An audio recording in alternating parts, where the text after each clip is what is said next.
had a psycho drive to win at any cost. So right away, he realized that the best way to lift others up onto his level was to challenge their weakness, their soft spot.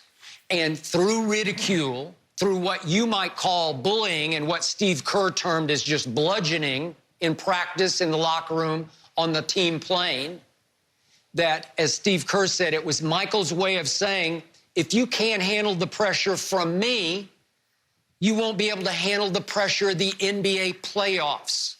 Michael said, I pulled people along who didn't want to be pulled along. And he went on to say, as he teared up, if you didn't like the way I was built to win at any cost, then I didn't need you alongside me. And if you wanted to stay alongside me, yes, I was going to ridicule you until you came up to my level. And if you didn't, it was going to be hell for you. And it was hell for Scott Burrell and for a while for Steve Kerr and for Horace Grant. But he lifted them up as far as he could lift them until all of them had key contributions in championship runs. It was a beautiful thing to watch, but it wasn't pretty to watch. So I get it. You're trying to dismiss it as bullying, but there was method to the madness, to the rage to win.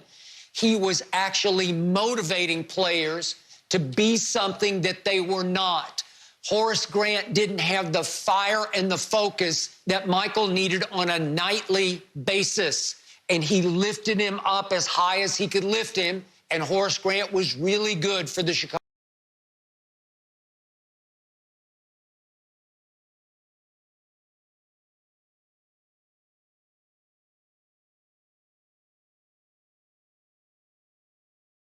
There's a side of him that can be a very nice guy.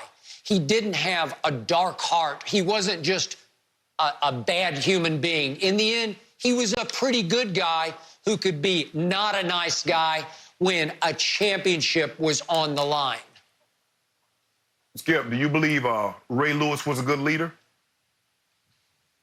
Sure. You believe Tom Brady was a good leader? Joe Montana, were they good Great leaders? leader. Okay.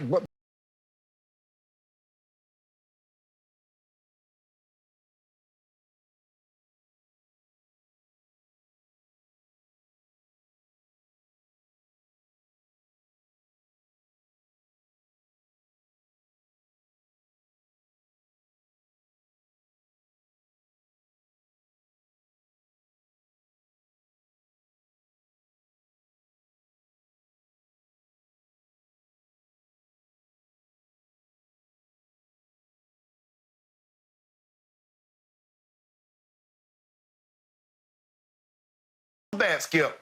But the notion is where I push back is that this is what was necessary. Really? So if anybody does this, moving forward, whether you want to be tops in sales or you want to be this great athlete or whatever, it's okay to do this, is what Skip Bayless is saying, because Michael Jordan did it. And because Michael Jordan did it, it's okay. No, Skip, no. We got to, this notion that Michael didn't come from a bad, ill intention or a bad place or his heart.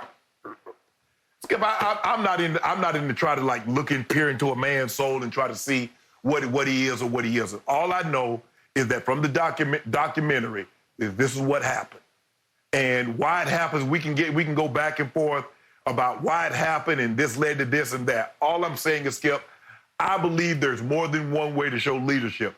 It's hard for me to say bullying. That's just not my style. That's not some of the great leaders that I've been around. That wasn't their style. That's his style. But say that's what it is and says, but, that worked then. It is what it is. It was bullying.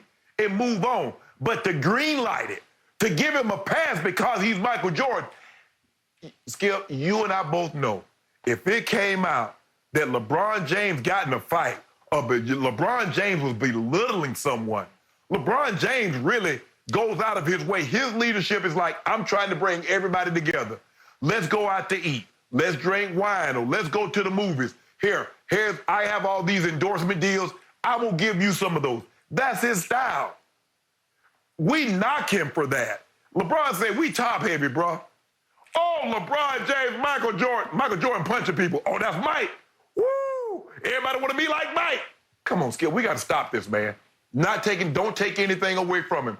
I'm smart enough, Skip, to be able to compartmentalize Michael Jordan, the basketball player, Michael Jordan, the person, and Michael Jordan, the basketball player, leader. All those things can be separate, and they all can be three different people. But you can criticize and critique all of them. Shannon Sharp, LeBron James in 2016, as a Cavalier, after a loss, said, we're top heavy as SH you know what. He called 9 players below their big 3 SH you know what. He just dismissed them publicly. Michael never did that.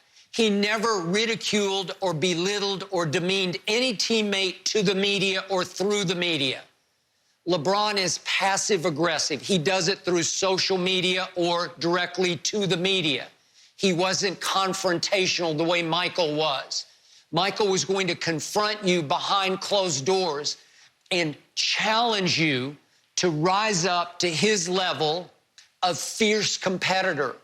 And he said, I tried to get Scott Burrell to fight me in a good way. He wanted him to throw down on him because he would have hit him back and tried to toughen him up. It was motivating by fear. I have told you I saw one coach motivate by fear, and that was Jimmy Johnson in the 90s in Dallas. They won back-to-back Super Bowls, and trust me, he could ridicule like nobody I'd ever been around before, but he didn't attack or bully Michael Irvin or Troy Aikman or Emmitt Smith. But everybody else knew Jimmy's wrath. They were scared to death of Jimmy. And I love the quote from Judd Buechler in the documentary last night. The fear that Michael instilled and created was so thick. They were scared of him, but they also knew the opposition was scared of Michael Jordan. He stepped on the floor, and all those teammates of his were like, boy, we're glad he's on our side tonight. He's not on our side during practice, but now we're all together. Now we got Michael, and you don't got Michael, and watch what's going to happen.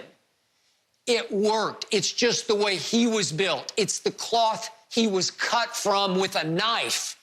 And I loved watching it because nobody else could do it. LeBron's a lover, not a fighter. He couldn't motivate by fear. It's not how he was born and built. It's Michael's way, and it was the only way because he's the only person I've ever seen who could get away with doing it. And the fear did create a sort of deep love and an awe for Michael Jordan.